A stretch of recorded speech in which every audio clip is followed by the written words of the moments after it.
The night was dark and fog had settled in, shrouding the deserted highway in an eerie cloak. Jack, a seasoned trucker, had driven these lonely roads for years.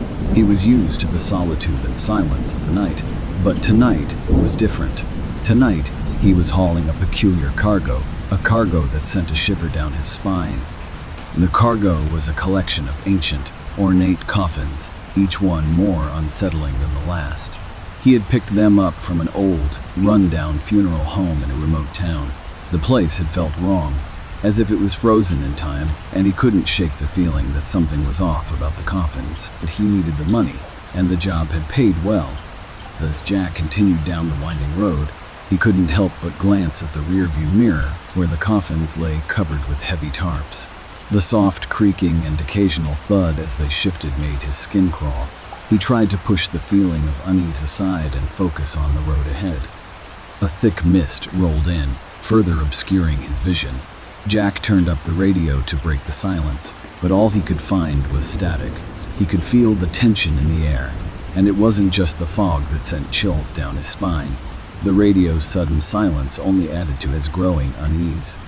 As he rounded a bend, he caught a glimpse of a figure standing on the side of the road. It was a woman, dressed in a flowing white gown, her long hair blowing in the wind. Jack slammed on the brakes, sending the coffins shifting in the back. He couldn't believe his eyes. There was no reason for a woman to be out here in the middle of nowhere at this hour. With a heavy heart, he pulled over and rolled down his window. "Are you all right?" he called out. The woman turned, her face pale and her eyes hollow. She didn't respond, but her lips moved as if she was whispering something inaudible. Jack's unease deepened, and he reached for his phone to call for help. No signal. As he fumbled with the phone, the woman suddenly lunged towards his window, her hands clawing at the glass. Jack screamed in terror, throwing the truck into gear and speeding away.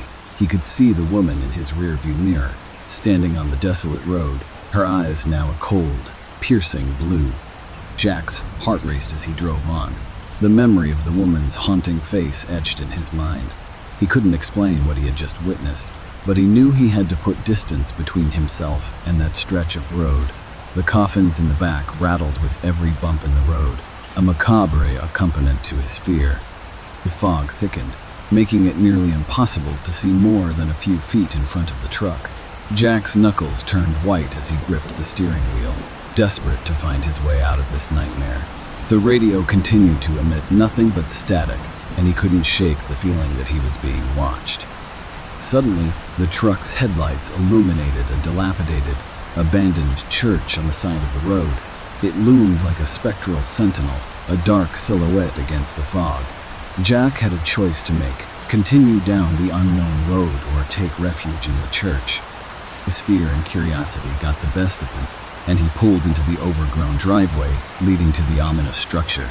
He knew it was a risk, but he couldn't drive any longer without a clear mind.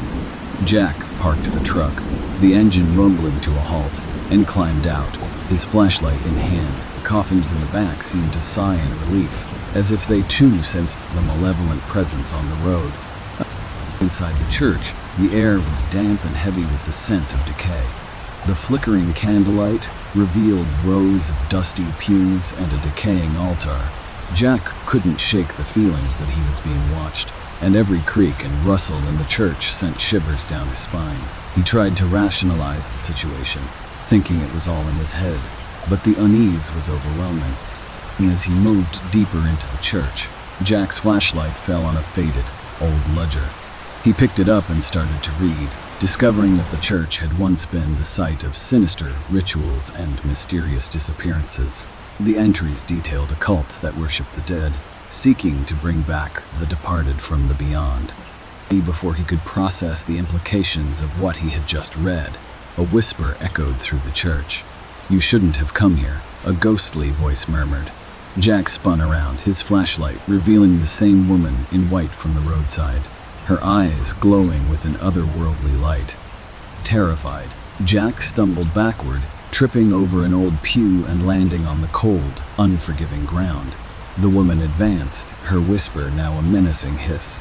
The coffins in the truck outside began to rattle and thud, as if they were trying to break free. Jack realized that he had unwittingly walked into a nightmarish trap, and there was no escape. The chilling truth sank in, and he knew he was entangled in a horror story that was far